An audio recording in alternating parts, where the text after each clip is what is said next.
Yeah, hey there. This is episode 3 of the Chat It Up podcast. I'm your host, Shooter. If you're new to the podcast, this is a bi-weekly chat about all things Upper Peninsula of Michigan. As I mentioned, this is episode 3. So if you have not heard episodes 1 and 2, go back, check those out, give them a listen. Definitely interesting interviews with some people doing really cool things involving the UP. If you're a loyal listener, you'll notice I added a little different intro this time to the podcast. I'm trying to come up with like a catchphrase or a tagline that I can start each episode with. So shoot me a comment or a message. Let me know if you like that intro. I was trying to come up with something that sounds real Youper and kind of fits. So we'll see if that sticks or not. Maybe it does, maybe it doesn't. This week, I am interviewing Gina Wollner. Gina is the manager of business development and community engagement at Bay West College in Iron Mountain, and she also donates her time and her efforts to Iron Mountain's Downtown Development Authority. So she's got a hand in a lot of cool things going on in my hometown, which is really exciting. So without further ado, we'll jump right into this. So let's chat it up.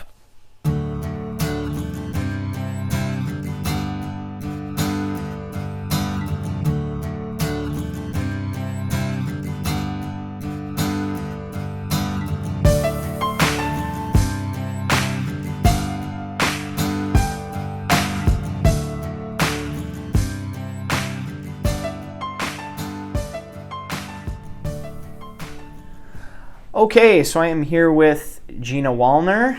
Gina, it feels weird calling you Wollner because I'm used to saying Gina Smith.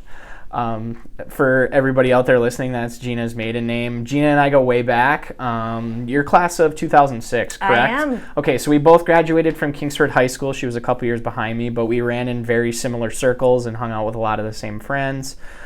So we're familiar with each other, but it's been quite a while since we've seen each other. So Gina, after you finished high school at Kingsford, you went to St. Norbert College, correct? I did. Okay, and what did you go to school for? I went to school for art, but I changed my major 3 different times. And as is very common. Yeah, and parents freak out when you say you want to be an art major. Mm-hmm. What does that mean? So I did minor in business as well. And I changed my major so many times that actually I didn't even know that I minored in communications until the week before graduation. Funny how that pops up. Yeah, let's just keep switching it up. You go see your advisor for your last audit. They're like, oh, hey, bonus. Yeah, right? That's seriously it. I looked, I'm like, hey, cool, double minor. So you ended up, I guess, where did that take you then from when you finished college? Was it the Milwaukee area that you ended up kind of being in? Yep. So I headed down to Milwaukee. I met my now husband at St. Norbert, but his family lived down there. I started working at a biomedical engineering and manufacturer right at a college in the Grafton area. Okay. And classic millennial tendencies, I job hopped quite a bit. When I was down in Milwaukee. So I went from there. I was at an ad agency for a little bit. I worked at an architecture firm down there, probably for the longest stint.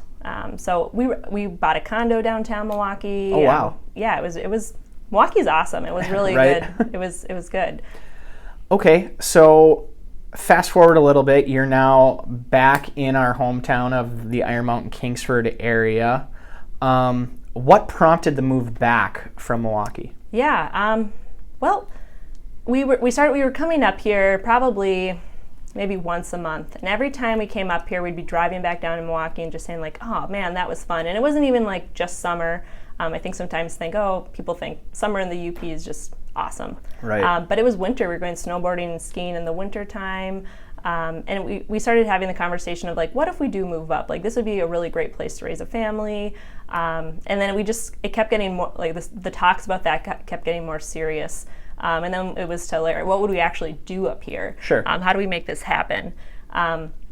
So once we decided if we don't do this now, we're never going to do it, because I think what happens when you live in a city, you can start making too much money in your role, or it feels like that gap is too hard to make the jump. Sure. And we said, all right, we're going to do this now. And we wanted to have kids. Zach was driving an hour to work and then an hour Oh, back wow. from Okay, work. yeah. So he had a really long commute. Yeah, he had like a really long commute, and then I walked to work every day, which is like super unfair. Right, yeah. But we just kind of decided, we wanted to start a family. We wanted to be, the dream was to live on a lake. That was like not a feasible thing where we were living in the area which we lived. Yeah. So that was kind of what pushed us. And I think now it's like you talk about, just move home. It's not an easy thing. It was a hard decision, and it's scary because I didn't have a job I was coming up here for, and Zach was coming to work for my dad, which, your husband to go work for your dad is like it's kind of a scary thing. Yeah, that's not exactly like your ideal. Would you say that was like the biggest challenge of moving home, was like figuring that part out? Yeah, I'm like a super planner. Me too. So I like wanted to have everything buttoned up when we were down there, like, okay, where are we going to live? What are we going to do? Okay, this is the budget. And we couldn't do that because we did not know what we were going to do. We knew Zach had a job, so that was great. But we were moving into my parents' wood paneled basement, and we didn't have like a big plan. So I think that was the hardest thing for me, because I wanted to know where we were moving. Like, it doesn't feel good when people ask what's going on to tell them like, oh yeah, I'm moving into my mom and dad's basement. Yeah. What are you doing for work? I'm starting my own business. Like, when I told people that, they'd kind of be like, oh, that's nice. So like in Milwaukee, so I was like, yeah. That's a perfect segue though. So you started your own business. It was Upward Events and Marketing, if I'm correct. Do you want to talk just a little bit about that? Yep. There was no marketing jobs that I could find at the time when we were looking to move up here. Since I think there are more opportunities if anyone's interested in moving back. But I just decided, I'm like, hey, I'm just going to do this and see how it goes. I got my first client, which was Edwards Automotive. So shout out to Wade Edwards on that. You come up, this person's just starting something. You got to take a chance on them. So I started doing that. I got working with the city of Iron Mountain on a lot of their events as their event coordinator. And then just started picking up small projects here and there. I had one client down in Milwaukee, and that it just kind of took off from there. And it's a slow build. I think when you're from an area, sometimes it's a little easier to gain that trust and make those connections. But I started doing a lot of social media marketing, just general marketing efforts and event planning for several different businesses. Very cool. I find it super interesting that you essentially kind of found a gap or a niche that this community didn't have, and you chose to fill it. You recently had shared an article on your LinkedIn page. Yes, I stalk your LinkedIn. Yeah, that makes me feel good. About the Midwest kind of being like the new frontier Yes. for young professionals. And part of that article was listing the reasons why the Midwest is a new frontier, and one of those things was there's a lot of uncharted territory or those gaps or niches that people can fill. Totally. And so you're kind of like a living testament to that. So. I think so. And I think one of the biggest bonuses and like a big reason to move back to your hometown or to live in a rural community is, and it talks about this in the articles, is like so many of these markets are saturated, and I think we move away and we go and we see these cool things happening. Isn't that neat? Or maybe you're really passionate about a certain thing, whether that's theater or something with culture or doing something in your community. And now if you do those things in the city, that's good and that helps. But like if you do those types of things and you bring that knowledge back and you lead that effort in your small town, I mean, the ripple effects of that are so much bigger. So you can really make an impact, and I think you can really like champion some of these efforts and kind of lead the way on certain things that maybe, if I were to start a marketing business in Milwaukee, it would be much more difficult, and Absolutely. the need isn't as much there. So I absolutely agree, and I think that's a big bonus about moving back, is that you can make an impact in your small town. I agree with you completely. Which again is kind of a great segue into the impact of what you were doing with the marketing and everything.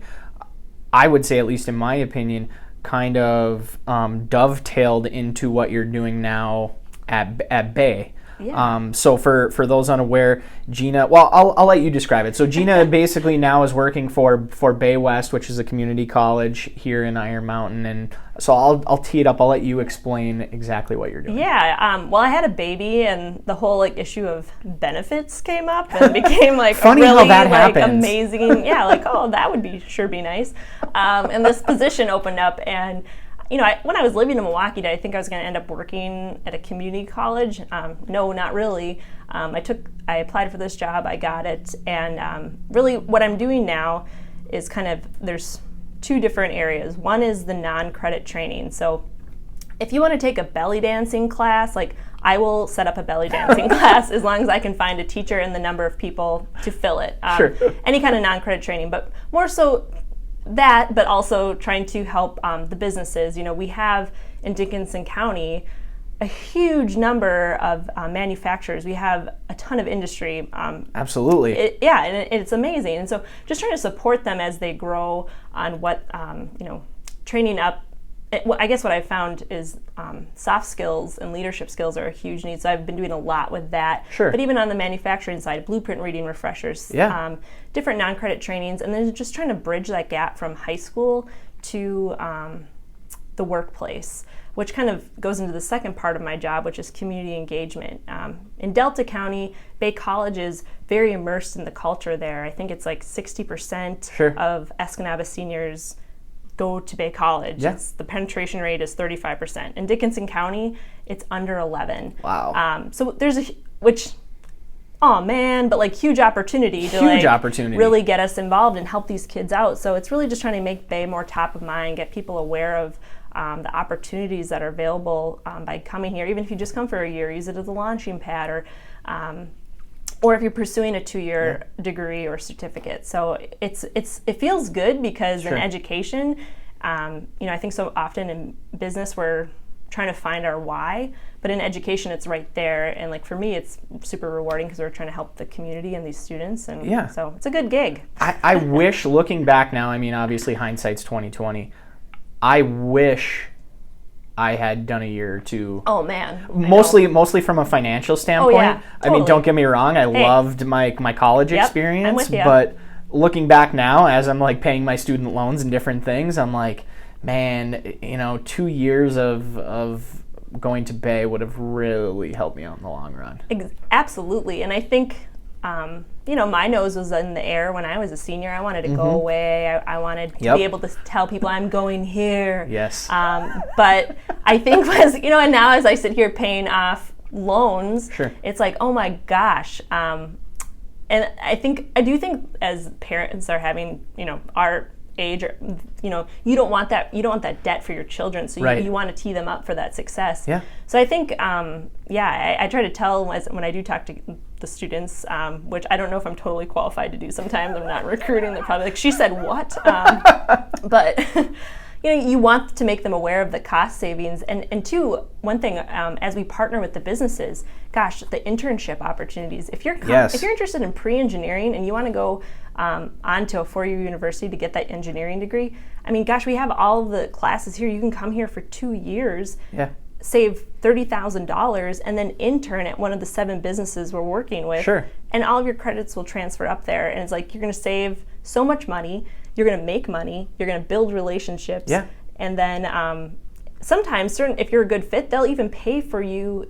They'll do tuition reimbursement for you to go up to the force. So it's just there's so much opportunity for that because the need is so huge. Yeah, I was going to say the opportunity, especially with local businesses here, almost outweighs the financial side of it.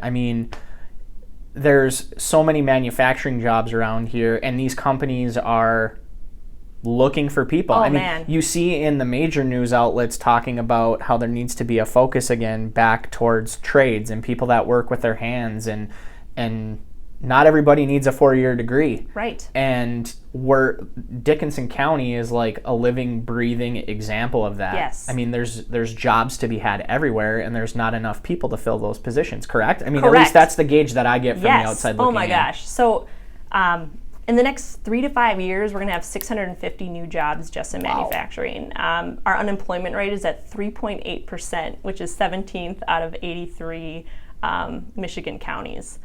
And like the average weekly wage in manufacturing in Dickinson County was $1,076 a week. So I think like sometimes when I talk to the businesses, I think it's like we use the word crisis because we need people to move back here, and we need people to go for these jobs because the economic impact of losing one of our major manufacturers is just unbelievable. Yeah. So we need to support them, and I think it's a culture shift. So it's something a lot of people are working on trying to educate our community, just so that there's certain students that will go on to a four-year university, and that's great, and everyone's got different pathways, but that's just not the only path. I think is what we want them to know, and that Bay is a great starting point for regardless, pretty much anything you're going to do. And I think sometimes too, when you're 18, you think you know what you want to do, but you don't. No. Like my husband was in accounting, went to school for accounting, got a job in accounting, hates accounting. Like now he is working at a construction company. Right. I think we have these ideas of what certain things are. So I think if you can even just come here for a year and really make sure you're pursuing what you want to figure yourself out. I mean, that's what college is for, to figure yourself out. I would say it's better to live in your parents' basement for when you're 18 versus when you're 30 or 25. Even though I did that. I was going to say, you can speak from experience. But it was temporary, folks. Oh, that's hilarious. I wanted to write a blog about living in my parents' basement because there's some quirks but my parents shut that down. They're like, we like our privacy. Fine. So do you want to take a minute and talk about the companies that you are working with, the local companies? I don't know if you want to mention which companies those are, give a shout out, because I'm sure there's certain people that are out there listening that are probably wondering, hey, where are these jobs available in Dickinson County? Well, first I want to plug Lois Ellis. She's our plug away. EDA director. She's doing a great job, but systems control, Boss Snowplow, Lakeshore Systems. I mean, Lakeshore, they just hired a student who graduated in the spring for an apprenticeship. They're paying for his full mechatronics certificate for the next year. When he's done with that certificate, he'll make $15 to $18 an hour, and when he's done with his full apprenticeship, he'll have full benefits after that, but also he can make up to $90K a year. Wow. With no debt. No, yeah. And so it's debt free. what? That's just crazy. Verso Paper, MJ Electric, CCI Systems, a lot of the larger businesses and manufacturers, Coleman Engineering, LP, all of these businesses. I mean, I think people will drive through the UP and they're like, oh, the UP, oh, Little Iron Mountain. And they have no idea how many people, the amount of industry we boast here. Right. I was in the hot tub up at Pine Mountain talking to a family from Chicago, and they're like, this should be a ski resort town. And I'm like, oh, yeah. Our ski resort's great, and I love it here. But, do you know, what... we have a huge amount of industry. That's what the heartbeat of our county is. So. Yes, there's a lot more than just tourism. Right. The tourism stuff is great. It is. We don't have the lake like Marquette, though, or you know what I mean? And so we do have the jobs and we have the business. Sure. So that is an attractive piece to where we live. Absolutely. And so kind of rolling into the next thing I wanted to talk to you about, where you say with it being attractive or attracting young people, I think part of that is having a vibrant community, an active community. And you've been very active in Iron Mountain downtown, or I Am Downtown. What's the correct? Yeah, we were trying to brand it as I Am Downtown. Okay. But it's the downtown. Basically the development authority. Yes, absolutely. The DDA. The DDA, yeah. Yeah, so that was one of my clients. I was their event coordinator for about a year and a half or so. Paula Craven is their director. But that was definitely a huge goal of ours. It is an absolute team effort. I think getting the right people on the right seats of the bus has been key in this area. And I think it's really starting to happen, and it's starting to show. And one thing that we worked on with the events downtown, and Mark Klossner from Boss, he's our Festmeister at Oktoberfest. Sure. He's awesome. We really we didn't want every event to be like a street dance. Sure. Where it's the same thing. We wanted them to stand out from one another. So that's an effort we really worked on putting in place. So we really tried to get 3 different events in the summer. We had Brewfest, Italian Fest, which is I think this year is the 12th year. Sure. And then Oktoberfest. So that was a big part of where I participated. I also helped with the rebranding, trying to just give it a younger feel, a youthful look. And I think when you drive through downtown Iron Mountain, you're like, gosh, there's so much opportunity here. Yes. And and what's cool though is that recently, I've talked to different people, and it's like there is a huge new energy happening and excitement because things are starting to shift and happen. Yeah. One thing that I wasn't involved with, but that's happening, is the murals. They are beautiful. Yes, I was going to ask you about that. Yeah, Mia Taviani, Jeff Gerchinoff, and Paula really drove that. Okay. We have 5 of them. They're hoping to get 11. Wow, 11. Yeah. Okay, and it's called the Power of Words Project, correct? Yes. So I believe there was one that went up in 2017 in the spring, and that was the one in the Daily News building, the community one. Yes.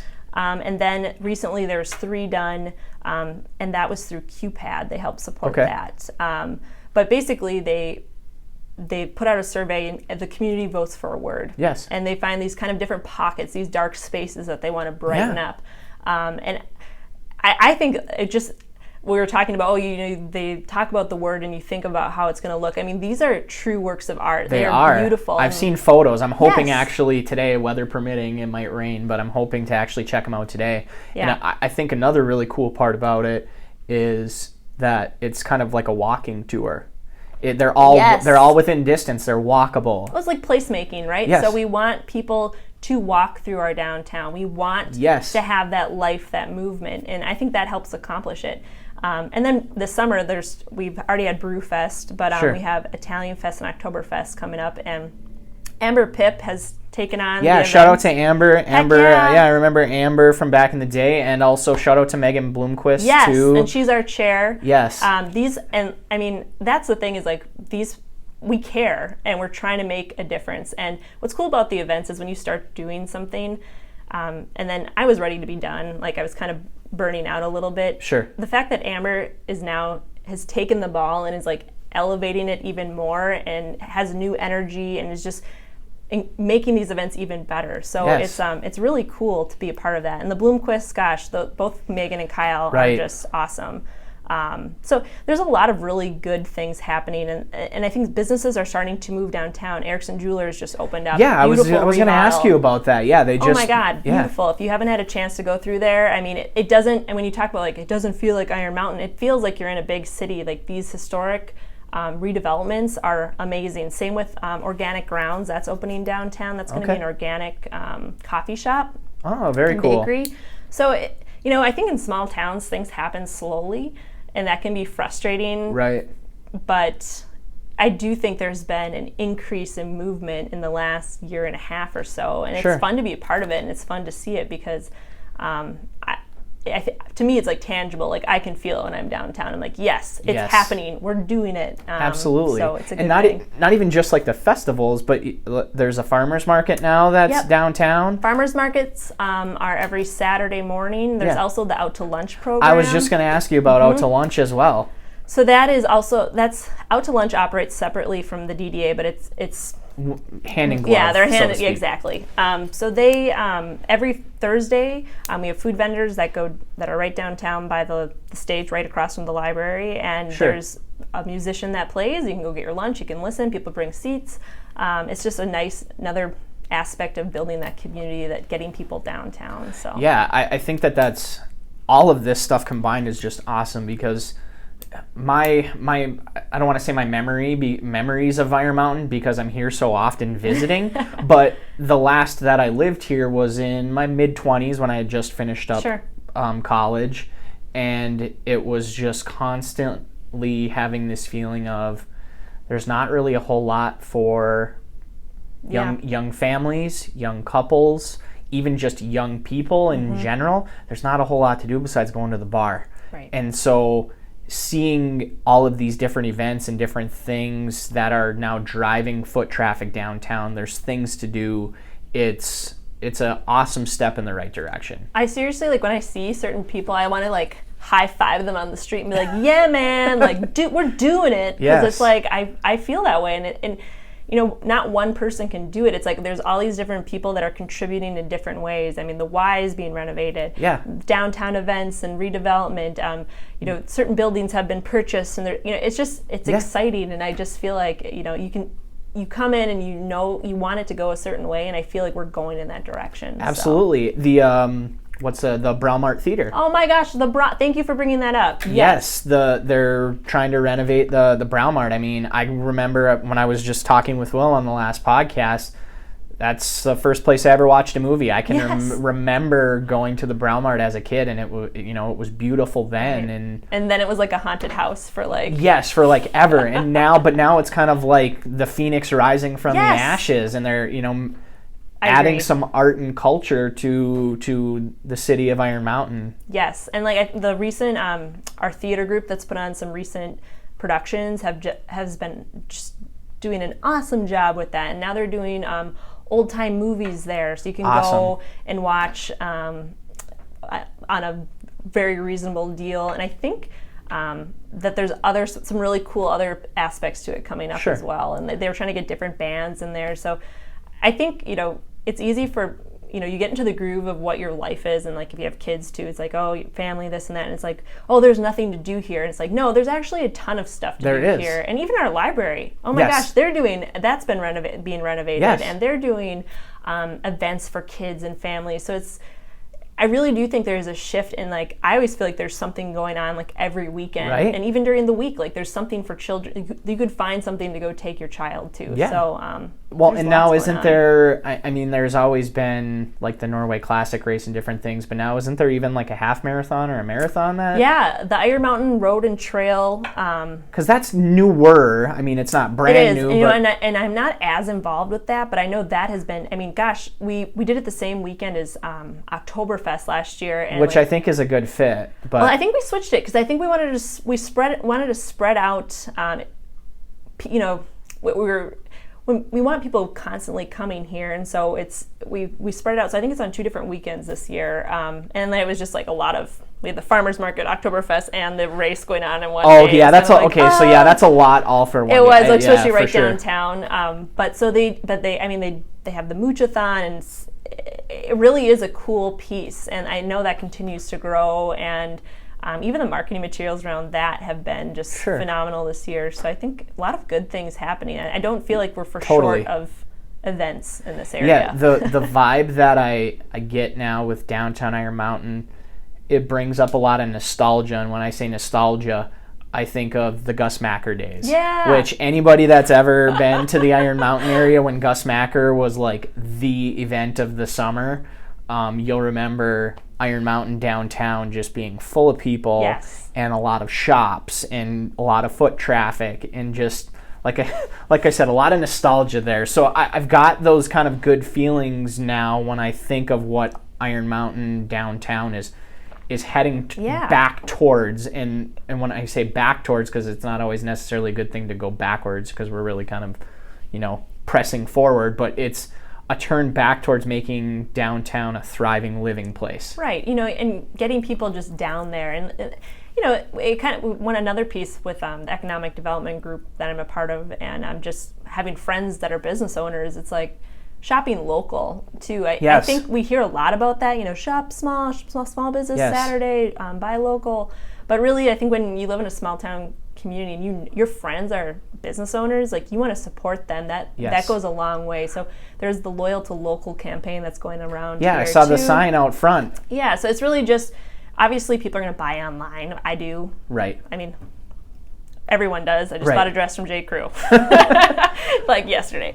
But I think, like, you know, just thinking about, you know, how is this available locally? Can we support it? Because in order for these businesses to thrive and to exist downtown, we have to support them. Sure. So that's another big piece of it. Yeah, I mean, I can remember from when you and I were kind of like finishing up high school, it was like the move out of town with businesses, like out towards the East End, like Walmart going up, Home Depot, all of these like bigger box stores. Right. And that was like the trend, and that was the move.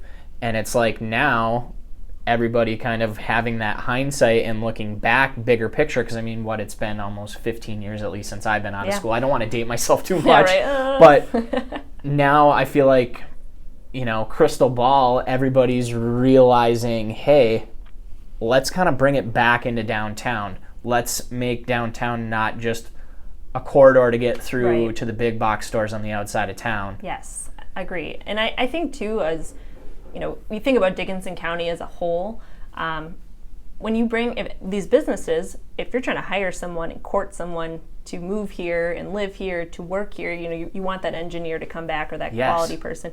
You bring them through, their impression of what downtown is, you don't want a bunch of boarded up stores or, you want it to feel alive and have a good impression. So, I think you're right on that. Like, I think we're trying to bring it back. And I think the trend too is just, that historic redevelopment, keeping the integrity that was there is a big piece of it too. Yeah, and that is a big piece of it, and it's super important. There's just some gorgeous buildings. Yes. That would just be a shame if they were torn down, and you hate to see boarded up buildings too, but it's worth saving. Yeah, and I think that's, like I said, small towns, change is hard, and it happens slowly, but I am encouraged by what is happening, and so hopefully that's the direction it continues to go. But it is, I think you can feel it, and I think that it's been cool hearing that from other people, even from you, like being up in Ishmael and being like, hey,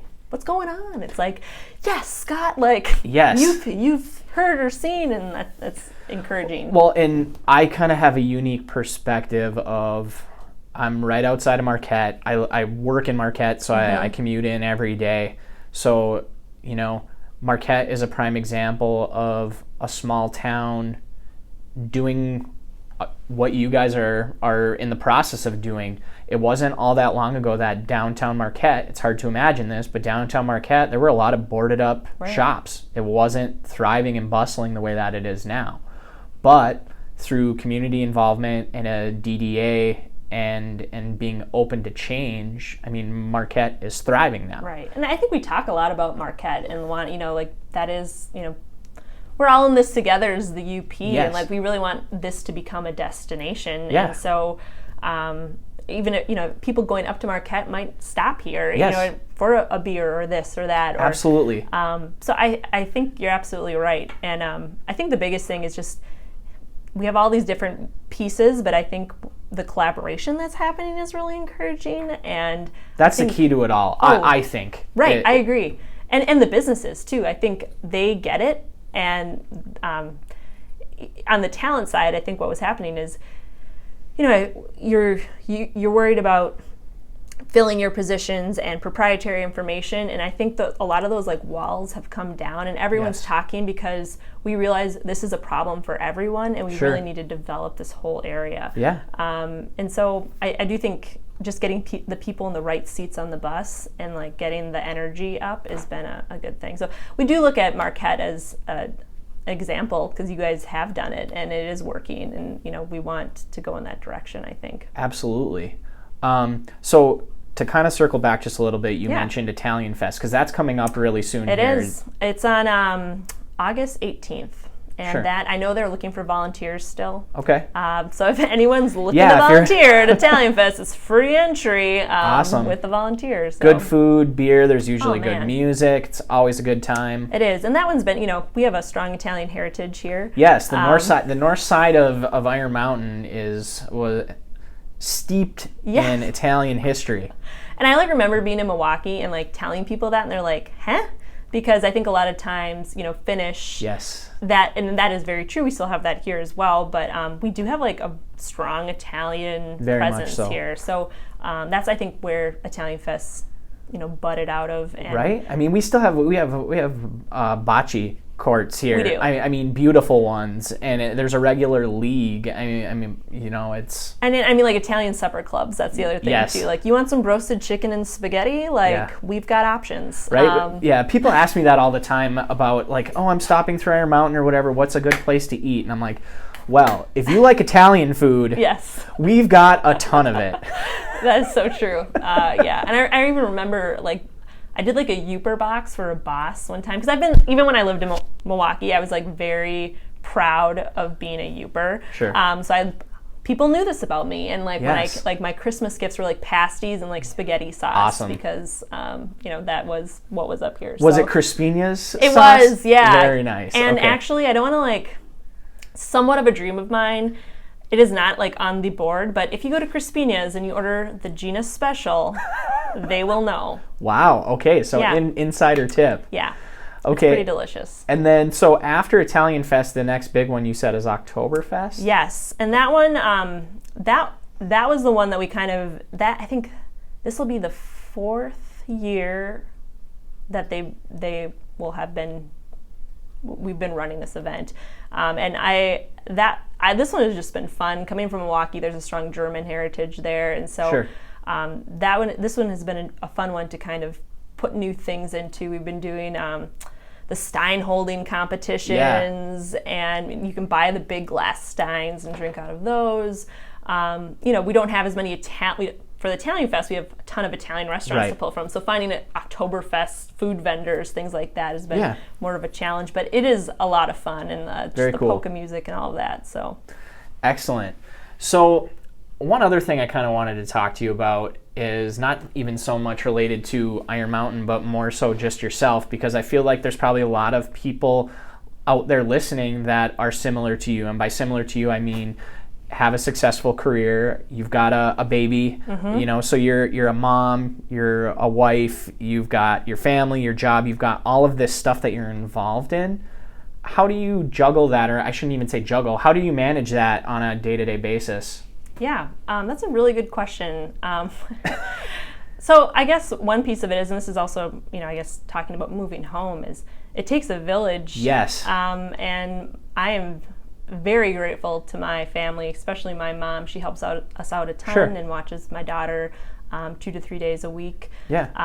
I think as far as, you know, and my friends listening to this will probably be like, oh, Gina, because like the mom guilt is real, folks. Like that is like a tough I hear that a lot from my coworkers that are obviously female and have kids. The mom guilt. It's like hard.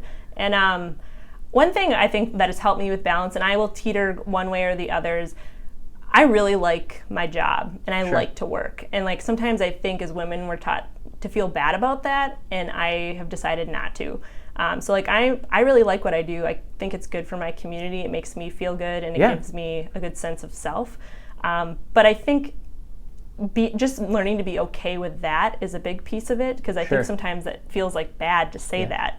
But the other thing is, I think one of my philosophies with when I work, I can't even talk, working and personal, is that do what you say you're going to do. And when I entered the workforce, I just couldn't believe how many people don't actually do what they say they're going to do. And I think if you have that as a philosophy, it stops you from saying yes to everything, not just personal and not just professional, but also on the personal level, because I have the tendency to people please, and I want to say, yes, I can do that, I can do that, I can do that, I can do that. Yes, I'll be on that board. Yes, I'll do this. And I have to say no, because if I don't, I'm not going to do a good job at my job or being a mom. So I think taking that seriously and knowing that, hey, if I am going to do what I say I'm going to do, I am going to have that follow through. I can't say yes to everything. Yeah, it's okay to say no. You at the end of the day, you really don't want to burn yourself out. That's the And I am not. I'm probably not the right person to speak this, because I do feel guilty. It's something that I constantly work on, and just I don't like asking for help. But I think just asking for help and knowing that. Yeah, absolutely. And I think too, as women, we compare ourselves so much too. Yes. With social media, you're comparing like your your day-to-day to someone else's highlight reel, yes. which is like not fair. For sure. I walked down the hallway here with like my skirt tucked into my Spanx last week. So like I dug dog food out of my kid's mouth last week, like yesterday. So I don't certainly have it all figured out, but I don't think anyone does. But I think you touched on a really important point, or one of the big benefits of people moving back to their hometowns and communities is family. Yeah, and community. Like, and I was just about to say, not even just your true like blood relatives, right. but like people that you consider family, just your community around you. I absolutely agree with that. And I even like in our condo building, I didn't really know my neighbors there. Yeah. I mean, I kind of did. One night someone knocked on my door, like, to have a glass of wine. But it's like, here, my neighbor will watch my dog for me when I go out of town, or my chickens. Yeah, you just got chickens. That's right. You were like a full-on pioneer Youper woman at this point. I'm just going to start, like, making candles soon. Baby on your hip with the dog, your husband, and your chickens. The chickens. Oh, I can't even talk about them. But I think that, like, and just like the friendships I feel like I've developed here, or like rekindled, it's just more of a real, I don't know if it's just like the small town piece to it, but I feel like I'm surrounded by really positive people who are like trying to do stuff. And I think like that I could ask, like, hey, could you quick watch Charlie for me? Sure. I have to quick go down here, or any, everyone's willing to help. And I think that's a big piece of it. And I don't know if I had that as much when I was in Milwaukee. No, and I'm sure people are helpful all over, but you just hear so many stories about, or have experienced them, of Youpers being extremely helpful. I always think of the stories of, like a car stuck in the snowbank and somebody just helps push you out, or your car breaks down and somebody gives you a ride, or, Oh my God, I just read this thing where it was like someone had to pee, so they pulled their car over and like was like peeing against their car, and then someone like good old Youper pulled over and was like, hey, do you need help? Are you okay? And it's like, I'm just gosh, you thoughtful Youper. Like, I'm fine. I'm peeing over here. That's great. I do think that people are, there's more of a sense of community and you want to help people out. Sure. But I do think, I guess this totally circles back, and I'm totally like, I feel like I just cut you off. But when you go back to the challenges, on the same point of like being community and having that sense of circle and family, I do think moving to a small town, people are friendly, but it's hard to make friends. And I think that's one of the harder points of moving back. Yeah, I think that, and it's good that we're talking about some of the challenges. I mean, obviously not everything is sunshine and rainbows, but I've heard that from many people who... Or transplants. Right. Yes, my girlfriend is from St. Clair Shores in Lower Michigan, and she's told me numerous times that everybody up here is friends with everybody. Yes. Because we're so tight-knit and it's small circles, she has said it's hard to make friends. And they've been friends for decades, and the inside jokes and everything like that. So my husband, the same thing. It's like, it's hard to break into those circles and like know where to go and what to do and what's fun. And so I think that's one of the bigger challenges. And I think being aware of, like, if you're trying to help people that are struggling with that, and like reaching out, hey, invite them to something, is like huge, because I think that's probably one of the toughest things about moving back. Yeah. And I think another difficulty or challenge that we haven't really talked about, not necessarily just about moving back, but just kind of the whole movement that you guys are working on here, is people are resistant to change. Oh man.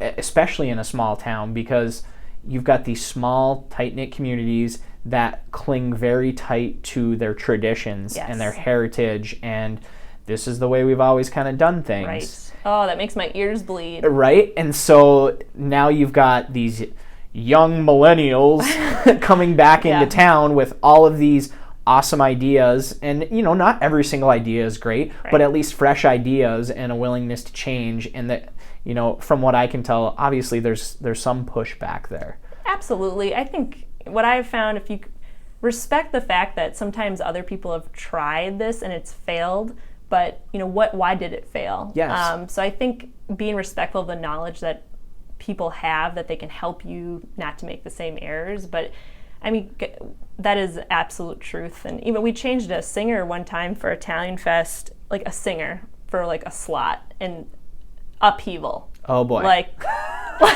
So you know what I mean? Like, so if there's a bigger change you're gonna make, I can only, as we make bigger changes, people will get upset. I know you can't make everyone happy, and I think Right. just being at peace with that and hoping that you're following your truth and you know that this is good for the overall community is... Yeah, and I think the positives certainly outweigh any of the negatives, Right. at least in my opinion. I mean, obviously I'm kind of biased, but... Right. Well, and then we had the new singer for the Italian Fest for the certain part, and people loved him. So I think it's just having, sticking to your guns and trying to be, the change thing is hard. And I think that's true in any Sure. small town. But Okay, well, do you have anything else that you want to add or talk about? I mean, we've touched on a lot of different things. We kind of bounced all over. I know, we did. I feel like I'm looking at my note. I wrote notes, everyone, because I think That's it's okay. important. You're allowed to have a cheat sheet. I know, I did. I want to make sure I hit everything. No, I guess if anyone listening to this is thinking about moving back, my message for them would be you can do it, and Yeah. life is good. It was the best decision we ever made, and there's so much opportunity here that, message me on LinkedIn. Yeah, find her on LinkedIn, Yeah. find her on Insta, stalk her I'd stuff. be happy to and- talk to you and share, what more about our experience and some of the opportunities that exist here if you have a specific job. I think too, like these businesses, they want people to move back. So Yes. if you have a job and you have a trailing spouse that maybe they're not, like there isn't an opening. Sure. I mean, our EDA will circle that message out and try and get that filled, or try and help you out. So there's lots of, people want you to move back here. And the few people I've talked to kind of in the know with some of these different businesses too is I keep hearing the same thing of, we will train the right person too. Yep. Even if you don't necessarily have a skill set that you think would fit or a qualification, if you're the right person in these companies like you, they're more than willing to train the right person for these jobs. Absolutely.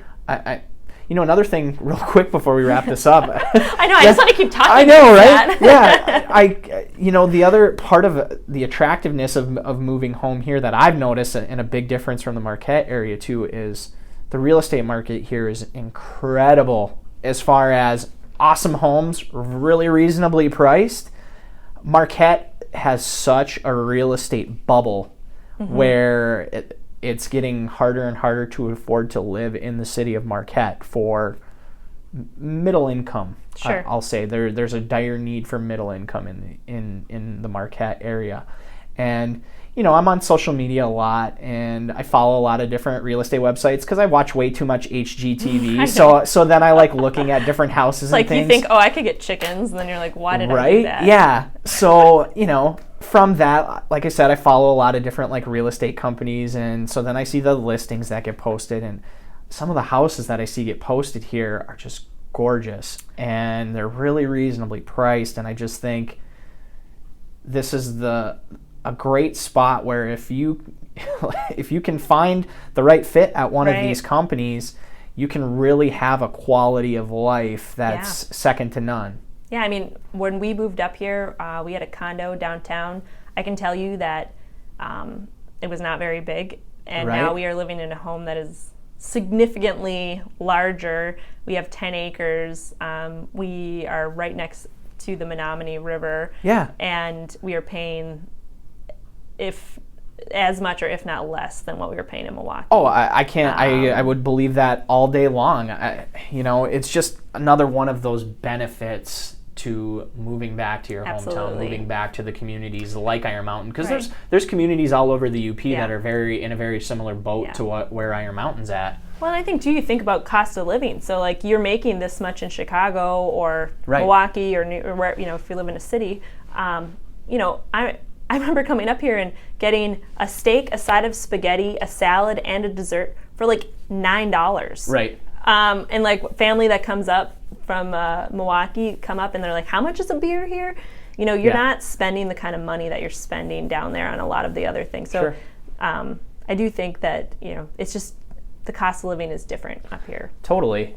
I've heard that from a lot of people or friends that I've brought up here to visit to kind of show off Iron Mountain. That's always, they're like, man, everything's so cheap. Right. Like cheap cost-wise, not cheap quality-wise, but affordable. Affordable. There you go. That's the right word for it.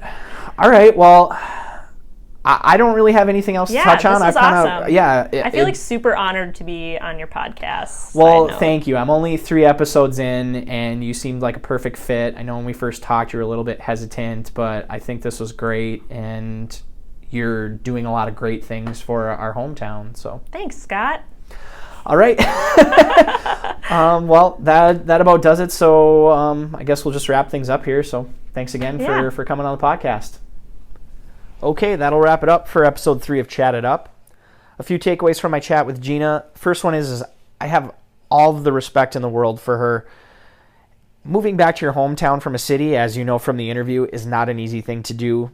And not only was she able to do that successfully, but she was able to leverage the skills that she picked up along the way into a job, and not just any job, but a job that has a direct impact on the community. And when you add that on top of the fact that she's a mom and a wife and she's this badass career woman, I have all the respect in the world for somebody that can do that. And she's just so nice and genuine, and she truly cares about not just the work she's doing, but the community as well. She's not just talking the talk, she's certainly walking the walk. And quite frankly, there are a lot of communities across the UP that could use somebody like Gina with the same energy and passion that she has. My other big takeaway from chatting with her is it's just such a breath of fresh air to not only hear about all of the great things going on downtown Iron Mountain, but just all of the businesses banding together and saying, hey, we have a talent pool here in our community that we can grow and mold into the employees that we need in order for our businesses to thrive. And on top of that, then that just makes the community thrive. And, it's this we're all in this together attitude. I can't tell you from one side of town to the other while I was there interviewing Gina, I could not go anywhere without seeing loyal to local banners and signs all over the place, which, is it perfect and is it quite there yet? No. But, in my heart of hearts, I can say it feels like the future looks bright for the Iron Mountain, Kingsford area, and it's that we're all in this together attitude. That's the way that stuff gets done, and some really special things can happen. So just a couple housekeeping things per usual. If you have not subscribed to the podcast yet, please do so. Leave me a rating there. Throw me 5 stars if you can. Write a review. It's how I can climb the charts. More people can see this.